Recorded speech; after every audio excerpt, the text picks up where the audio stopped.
नमस्कार विद्यार्थी मित्रांनो, अर्थशास्त्र इयत्ता 12वीमध्ये आपले पुन्हा एकदा स्वागत आहे. माझी परीक्षा माझी तयारी या माध्यमातून आपण 10 टेस्ट आत्तापर्यंत सोडवलेले आहेत. त्यानंतर शासनानं SCERTच्या माध्यमातून जी क्वेश्चन बँक तयार करून आपणास पाठवलेली आहे, तो प्रश्नसंच आपण सोडवत आहोत. आणि त्या वस्तुनिष्ठ प्रश्नांची उत्तरे यामध्ये आपल्याला सांगता येतं योग्य पर्याय निवडा आणि सहसंबंध पूर्ण करा, या 2 बाबी आपण अभ्यासलेल्या आहेत. तर विद्यार्थी मित्रांनो, आजच्या तासिकेमध्ये आपणास आर्थिक पारिभाषिक शब्द जे आहेत हे हा प्रश्न आपल्याला या माध्यमातून सोडवायचा आहे. तर विद्यार्थी मित्रांनो, आर्थिक पारिभाषिक शब्द जे काही असतात, आता ते शब्द सोडवत असताना काय दिलेलं असतं, त्या ठिकाणी आपल्याला सांगता येतं की एखादी विधान दिलेलं असतं, एखादी अर्थ दिलेला असतो आणि त्यासाठी आपल्याला सांगता येतं की अर्थशास्त्रातला विश्लेषण दिलेलं असतं आणि त्या विश्लेषणासाठी अर्थशास्त्रातला कोणता एक पारिभाषिक शब्द तिथं लागू पडतो तो आपल्याला त्या माध्यमातून लिहावयाचा असतो.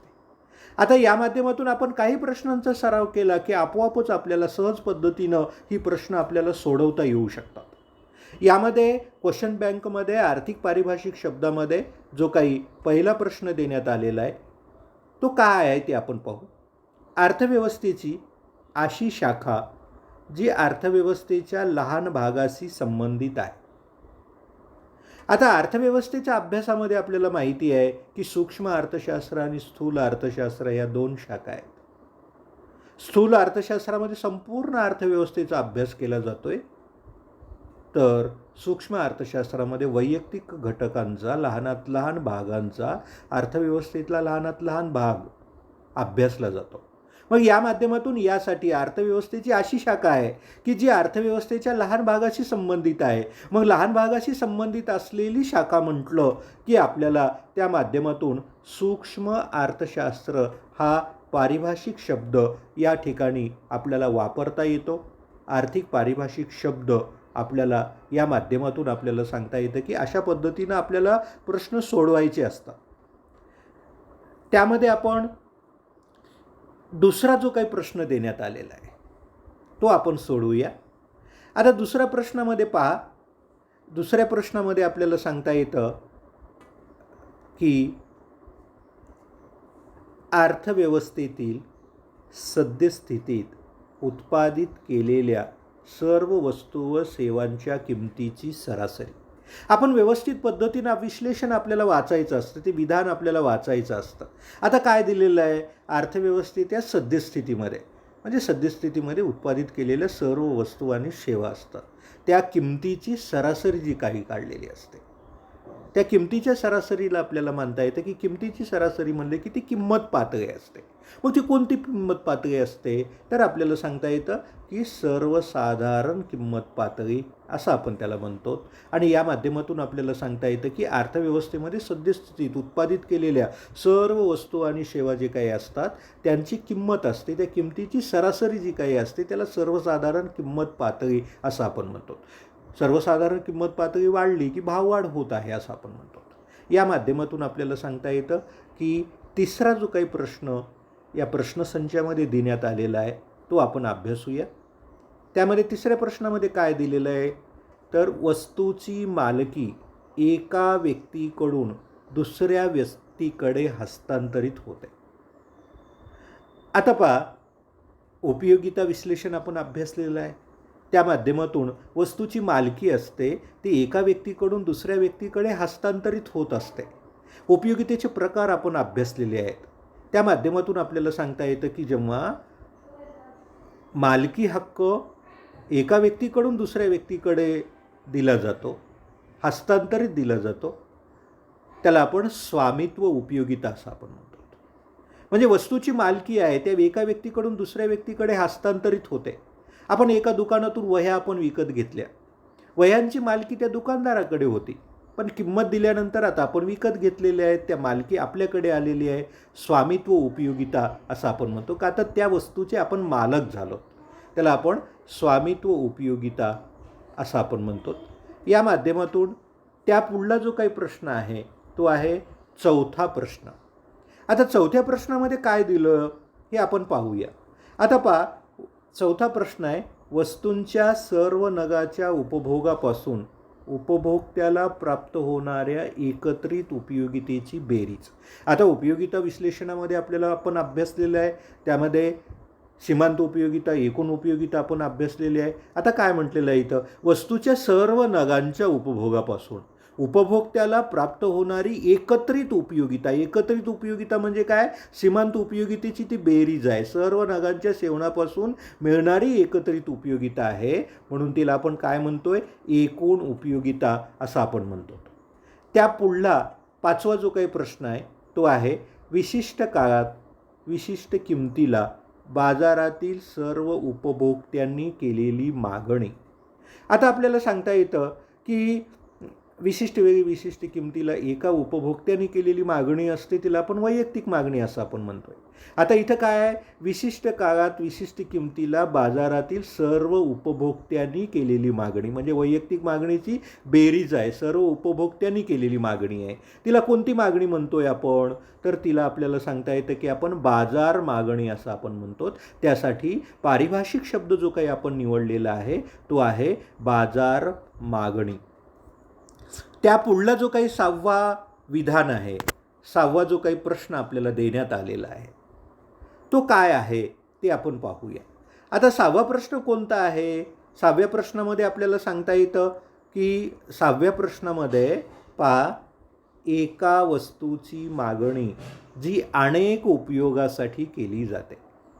आता अनेक उपयोगासाठी केलेली मागणी, एका वस्तूची मागणी आहे जी कशासाठी केलेली असते, अनेक उपयोगासाठी केलेली मागणी असते. मागणीचे प्रकार आपण अभ्यासलेले आहेत, त्या माध्यमातून आपल्याला सांगता येतं की समजा विजेची मागणी आहे, अनेक उपयोगासाठी विजेची मागणी, शेती उपयोगासाठी, उद्योगधंद्यासाठी, घरगुती वापरासाठी विजेची मागणी केली जाते. दूध आहे, दुधाची सुद्धा अनेक उपयोगी मागणी असते. म्हणजे एखाद्या वस्तूची मागणी जी अनेक उपयोगासाठी केली जाते त्या मागणीला आपल्याला सांगता येतं की आपण संमिश्र मागणी असं आपण म्हणतो. म्हणजे त्यासाठी पारिभाषिक संकल्पना जी काही वापरायची आहे आपल्याला, पारिभाषिक शब्द जो काही वापरावयाचा आहे ते आहे संमिश्र मागणी. त्यामध्ये आपल्याला सांगता येतं की सातवा प्रश्न पाहूया आपण, उत्पन्नातील बदलाचा परिणाम म्हणून मागणीत घडून येणारा बदल. यासाठी आपल्याला सांगता येतं की जे काही विधान दिलेलं असतं ते आपण व्यवस्थित वाचायचं असतं, ते आपण समजून घ्यायचं असतं आणि त्यासाठी पारिभाषिक शब्दाची आपल्याला निवड करायची असते. आता उत्पन्नातील बदलाचा परिणाम, आता उत्पन्नातील बदलाचा परिणाम म्हणून मागणीमध्ये जो काही बदल घडून येतो तो आपल्याला सांगता येतं की किमतीमध्ये झालेला बदल असेल तर त्याला आपण किंमत लवचिकता असं आपण म्हणतो. उत्पन्नातील बदलाचा परिणाम जो काही मागणीमध्ये घडून येतो त्या माध्यमातून आपल्याला सांगता येतं की त्याला आपण काय म्हणतोय, उत्पन्न लवचिकता असं आपण म्हणतो. म्हणजे पारिभाषिक शब्द जो काही आहे तो उत्पन्न लवचिकता हो आपल्याला त्या ठिकाणी लिहावयाचा असतो. या माध्यमातून आपल्याला सांगता येतं की हे सराव आपल्याला आहे आणि या सरावामध्ये अशा पद्धतीचे प्रश्न आपल्याला सहज पद्धतीनं आपण सोडवू शकतो.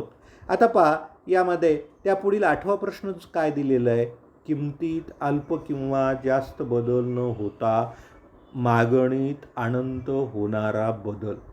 म्हणजे किमतीमध्ये आपल्याला सांगता येतं की किमतीमध्ये अल्प किंवा जास्त म्हणजे किमतीमध्ये काहीही बदल होत नाही, पण मागणीमध्ये कसा बदल होतो, अनंत पटीने मागणीमध्ये बदल होतो.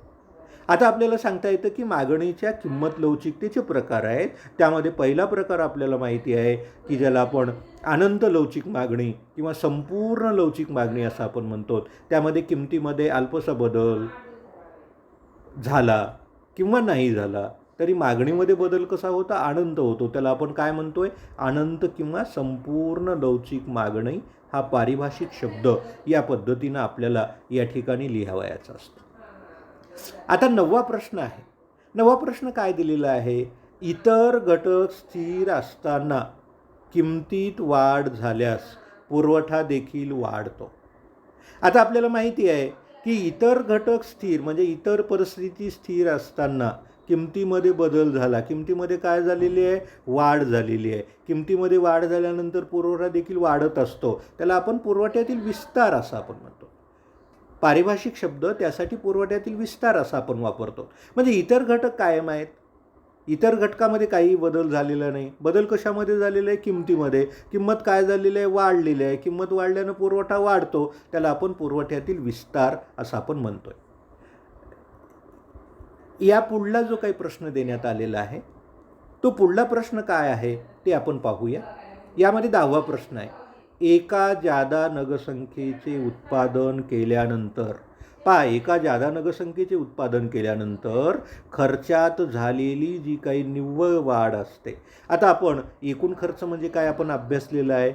त्यामध्ये सरासरी खर्च कशाला म्हणायचं आणि त्यानंतर सीमांत खर्च कशाला म्हणायचं हे देखील आपण अभ्यासलेलं आहे. या माध्यमातून एका जादा नगसंख्येचे उत्पादन केल्यानंतर, एका जादा नगसंख्येचे उत्पादन केल्यानंतर एकूण खर्चामध्ये झालेली जी काही निव्वळ वाढ असते त्याला काय म्हणतो आपण? सीमांत खर्च असं आपण म्हणतो. त्यासाठी पारिभाषिक शब्द जो काही वापरलेला असतो, संकल्पना जी काही अर्थशास्त्रीय पारिभाषिक जी काही संकल्पना वापरली जाते त्याला आपण सीमांत खर्च असं आपण म्हणतो. त्यामध्ये त्यापुढला प्रश्न काय दिलेला आहे पाहूया आपण. बाजाराचा असा प्रकार की ज्यात स्पर्धायुक्त बाजाराची सर्व वैशिष्ट्ये आढळत नाहीत तर काही वैशिष्ट्ये आढळतात. आता बाजाराचा असा प्रकार आहे, कसा प्रकार आहे की ज्यामध्ये स्पर्धायुक्त बाजाराची सर्व वैशिष्ट्ये आढळत नाहीत. स्पर्धायुक्त बाजाराची सर्व वैशिष्ट्ये जर आढळली तर त्याला आपण पूर्ण स्पर्धा असं आपण म्हणतो. मग हा बाजाराचा असा प्रकार आहे की ज्यात स्पर्धायुक्त बाजाराची सर्व वैशिष्ट्ये आढळत नाहीत तर काही वैशिष्ट्ये आढळतात, म्हणून त्याला आपण अपूर्ण स्पर्धा असं आपण म्हणतोय.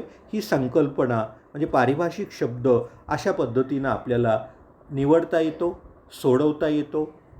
विश्लेषण वाचल्यानंतर ताबडतोब आपल्या लक्षात येऊ शकतो. तर विद्यार्थी मित्रांनो, या माध्यमातून आपल्याला सांगता येते की सरावामध्ये त्या पुढला जो काही प्रश्न दिलेला आहे तो आहे एकमेकांना जवळचा पर्याय असणाऱ्या व वस्तुभेद निर्माण करणाऱ्या संस्थांचा समुदाय. आता एकमेकांना जवळचा पर्याय असणाऱ्या पण त्यामध्ये वस्तुभेद असतो या करणाऱ्या संस्थांचा जो काही समुदाय असतो त्याला पारिभाषिक शब्द, त्याला गटसंकल्पना असं आपण म्हणतो. मक्तेदारीयुक्त स्पर्धेमध्ये आपण अभ्यासलेलं आहे. या माध्यमातून अनेकांना जवळचा पर्याय असणाऱ्या वस्तू असतात आणि वस्तुभेद जसं सिमेंट कंपन्या आहे, औषध कंपन्यांचा एखादी जो काही गट असतो त्याला गट संकल्पना असं आपण म्हणतोय. यामध्ये त्यापुढला जो काही प्रश्न दिलेला आहे, अर्थव्यवस्थेच्या उत्पादनातील किंवा उत्पादनाच्या भौतिक प्रमाणातील बदल मोजणारा निर्देशांक.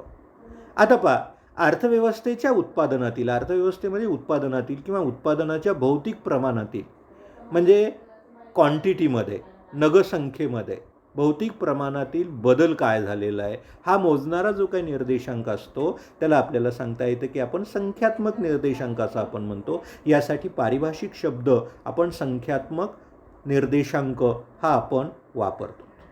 आता या माध्यमातून आपल्याला सांगता येतं की त्यापुढे देण्यात आलेला जो काही प्रश्न आहे तो आपण 14वा प्रश्न आहे तो आपण सोडूया. 14व्या प्रश्नामध्ये काय दिलेलं आहे? संख्यांची अशी शृंखला की जिच्या आधारे काल व स्थान पदमालेतील बदलाचे मापन करता येते. आता आपल्याला सांगता येतं की आपण निर्देशांक हा घटक आपण अभ्यासलेला आहे. मग निर्देशांक ही काय असते? संख्यांची एक अशी मालिका असते, संख्यांची एक अशी शृंखला असते की जिच्या आधारे काल म्हणजे व स्थान पदमालेतील झालेला बदल आहे त्याचा मापन करता येतं. आणि काल स्थान पदमालेतील बदलाचं मापन करणारं संख्यांची अशी जी काही मालिका असते, शृंखला असते त्याला आपण निर्देशांक असं आपण म्हणतो. निर्देशांकाचा अर्थ, व्याख्या मांडत असताना अशा पद्धतीनं आपल्याला सांगता येतं की आपण समजून घेतलेल्या बाबी आहेत या.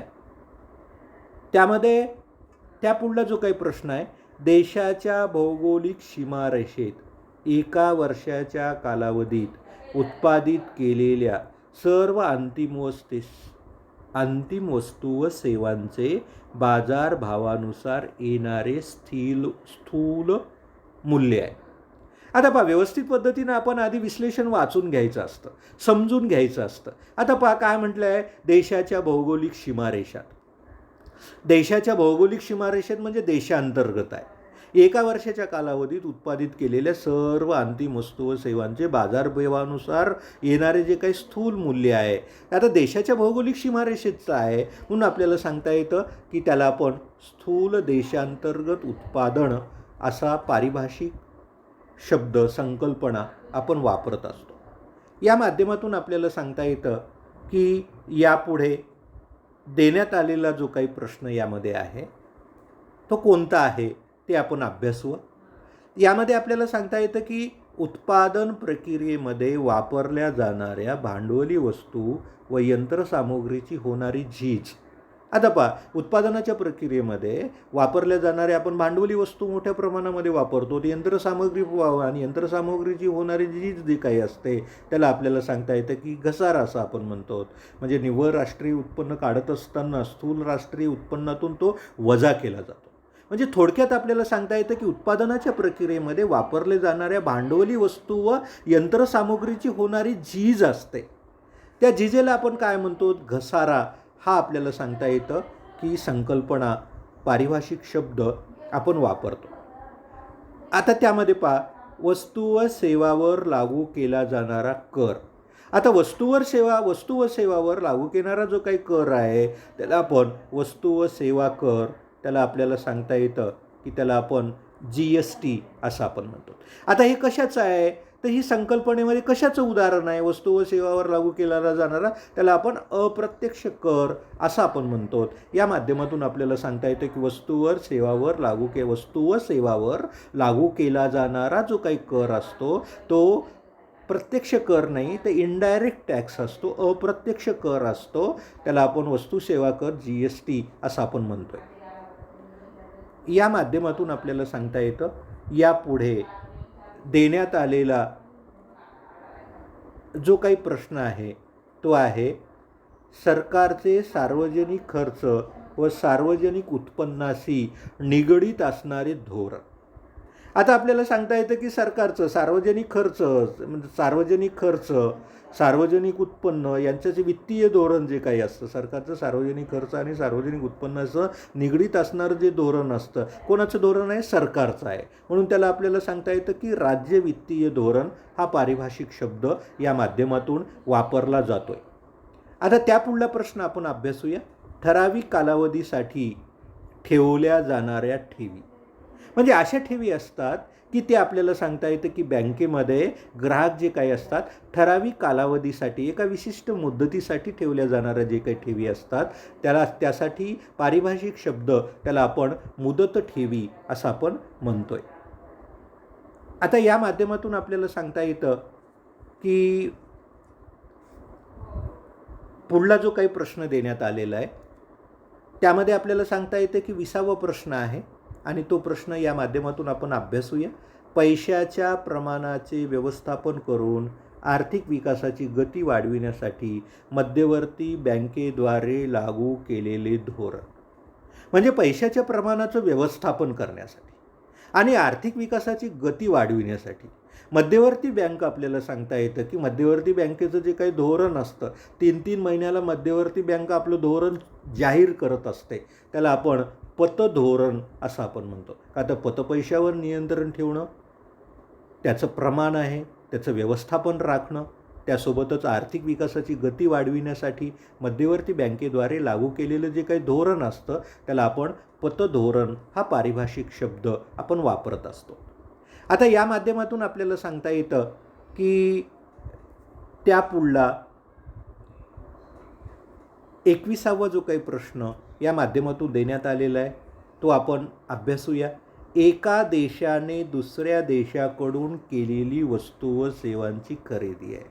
आता ही वस्तू आणि सेवांची केलेली खरेदी आहे, कोणी केलेलं आहे, एका देशाने केलेलं आहे. कुणाकडून केलेलं आहे, दुसऱ्या देशाकडून केलेली वस्तू आणि सेवांची खरेदी, त्याला आपण आयात असं आपण म्हणतो. म्हणजे त्याला इम्पोर्ट असं आपण म्हणतो. म्हणजे एका देशाने दुसऱ्या देशाकडून केलेली वस्तू व सेवांची खरेदी त्याला आपण आयात असं आपण म्हणतो. आणि एका देशाने दुसऱ्या देशाला वस्तू व सेवांची केलेली विक्री जी काही असते त्याला आपण निर्यात असं आपण म्हणतो. इथं काय दिलेलं आहे, एका देशाने दुसऱ्या देशाकडून केलेली वस्तू व सेवांची खरेदी त्याला आयात, इम्पोर्ट असं आपण म्हणतो. या माध्यमातून आपल्याला सांगता येतं की शेवटचा जो काही प्रश्न देण्यात आलेला आहे तो आहे, एका वर्षाच्या कालावधीत देशाच्या सर्व आंतरराष्ट्रीय आर्थिक व्यवहारांची पद्धतशीरपणे केलेली नोंदणी. म्हणजे एका वर्षाच्या कालावधीमध्ये देशाच्या सर्व आंतरराष्ट्रीय आर्थिक व्यवहार जे काही असतात त्या व्यवहारांची पद्धतशीरपणे केलेली जी काही नोंदणी असते त्याला आपल्याला सांगता येतं की त्याला आपण व्यवहार तोल असं आपण म्हणतो. आयात निर्यातीच्या बाबतीमधला असेल तर तो व्यापार तोल असतो आणि एका वर्षाच्या कालावधीत देशाच्या सर्व आंतरराष्ट्रीय आर्थिक व्यवहारांची पद्धतशीरपणे केलेली जी काही नोंदणी असते त्याला व्यवहार तोल हा पारिभाषिक शब्द वापरला जातो. तर विद्यार्थी मित्रांनो, ठीक आहे, आपण इथं थांबूया. अशा पद्धतीनं यापुढला जो काही प्रश्न आहे हे आपण पुढल्या तासिकेमध्ये आपण अभ्यासूया. ठीक आहे, धन्यवाद.